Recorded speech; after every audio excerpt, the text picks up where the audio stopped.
Chev, how are you, buddy? Thanks for coming on the show. You good? Very good, my man. How are you? I am great. I mean, I've been making out like I haven't seen you. I've been seeing you in amongst the gym lately anyway, and I know you've been firing all cylinders, but you're on fight week now. You're challenging for the European title. You're out in Monaco, Monte Carlo, and how you feeling, mate? Feeling good? Yeah, mate. I'm in a good place. It's been a very hard camp, as you know. You've seen some of the spars and stuff, but yeah, man. I think the camp has just come right at the right time. It's finished at the perfect time, and yeah, I'm looking forward to going out there and getting the job done. Why has this camp been tougher than usual? Is that on purpose, or is it just the way it's fallen?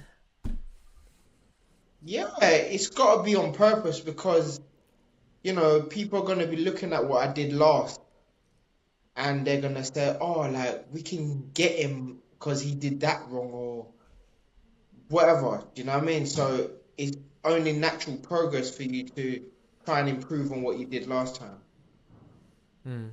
There's a target on your back then, is that what you're saying? I mean, there's always going to be people trying to take what you've got. So, you always got to level up, as I say. So, yeah, just never sit on your laurels. You're 10-0 now. You fight in Moscow. Is that how we're going to say it? I know he's got a French name. He's 15-0. Do we know an awful lot about him? Like, what we worried about? What we looking forward to? What you're going to take apart? What you going to beat him with? That's my business. I can't tell you that because he might listen to your podcast and decide, what we're gonna chop I'm it sure up. he does. We know what we need to know. We've been working on it. Gone over loads of things, got loads of things wrong, but that's on the way to perfecting it. So. He's a good operator. He was a part of the French national team during the Rio cycle. So, a lot of people might not know that, but most of these guys that I've fought have had some sort of good amateur background. So he's another one. And we know that he's had a 15-0, a good operator, strong guy. So, we'll see come Saturday how strong and how good his boxing IQ is. Yeah, man. I mean, so he's got amateur pedigree, part of that Rio team. Have you sparred him? Have you boxed him before? Have you just been in any of those sort of multi training setups where the international teams get together and work out?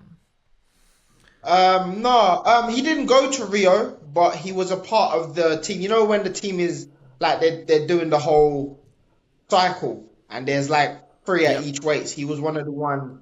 I don't know if he qualified or whatever. I never sparred him, but I know that guys from the team who's seen him about the place and stuff.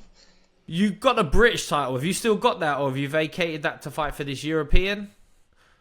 No, I've got the British title still. So you're gonna add the European title to the cabinet, to the collection.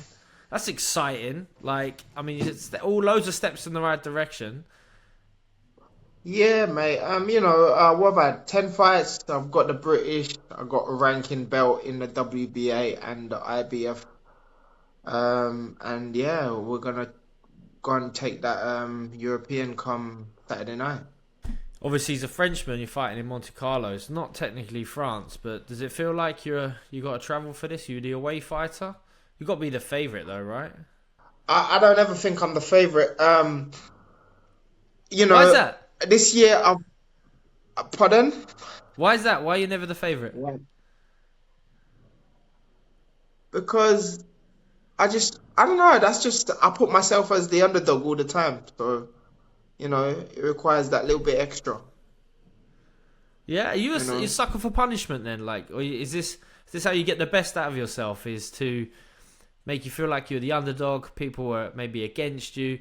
Sometimes you say, "Oh, I've made mistakes in camp and I've had to make changes." Is this the way to get the best version of yourself out? No, I just think it's reality for me. You know, in anything we do, trying to attain the best, you're gonna make loads of mistakes. So whether that's boxing, working life, just generally, right? And some people are happy to come out and pretend to be like, you know how some people be. They be like, yo, I'm this, I'm that. And that may work for them. I just like to keep it cool and be like, yo, you know what? I gotta work because that guy's trying to take my head off, and really and truly, you gotta have that. You gotta have that fight in you, man. And if you think you're the if you the what's the, if you think you're the guy, and you live on that, I think there is weaknesses to be exploited in that. So, I come from uh, humble. I hate that word, but humble beginnings to understand it. And you know what? We don't want to ever forget that and get distracted. So yeah, keep it keep No, it I'll make you 100. right. I'll make you right. I think you're spot on. A bit what you're saying. I think is from um, a mature outlook. I think there's a maturity to that where you're not necessarily fearless. You're more along the lines of, well, I need to be there. I need to make the improvements. I need to perform. And so far, you are performing. You're unbeaten. You're flying through your boxing career, flying through the rankings, European champion potentially after 11 fights. Do you have your eye on the top boys in the division, or those guys who are in and around the world title scene, the world champions at the moment? Nah, George. Again, just focus on what's in front of me, man. I'll be out there looking, right? I'll be like, oh, yo, he's at the top. I'm gonna get there, and a guy just come up and bam, smack me in the face. You know what I'm saying? Just focus on what's in front of me, you know. That's a good And just idea. That's a good idea. Don't you like looking ahead and going, I'm going to smash that dude up? Like, you can look at whoever it is. You can smash them all up.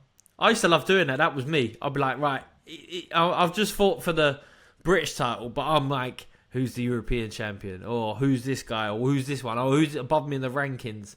But maybe that was a bit of immaturity, mate. I don't know. Maybe you got it right, you know? nah, we're all different in it. Different things work for different folks, and I just don't ever want to assassinate my character trying to be somebody else.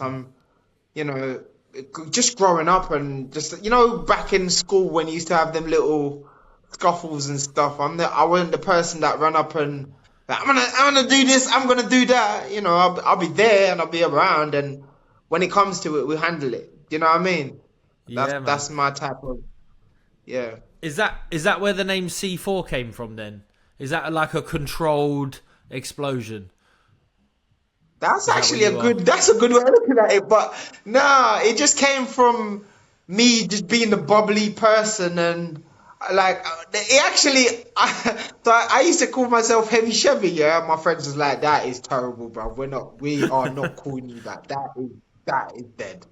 And then because I'm quite bubbly, and I forgot why, but one of my guys was, "How about C4? Because you're always bubbly whenever you come into place. It's always lively, and the style you box is very explosive. How about we go C4?" And I was like, "Oh, yo, you know what? I like that." And then we just went from Yeah. there. But I looked up C4, right? Mm. It tells me that it's a moldable plastic explosive, right? Semtex, yeah, that's right. Now, Yeah. to me, that means moldable. Yes, I believe you are moldable because you can change and adapt throughout camp and throughout a fight. Do you agree with that?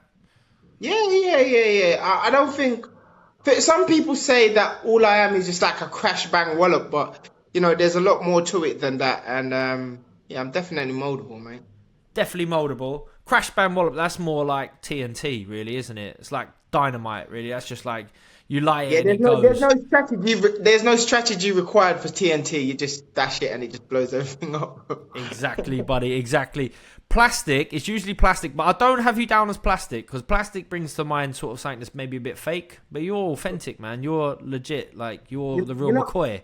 you know what? Yeah, I don't know if I don't know if you're blowing smoke or whatever, but in life, that is the best thing that somebody could ever say to me. I Yeah. don't want to ever be a fraud ever. There you go.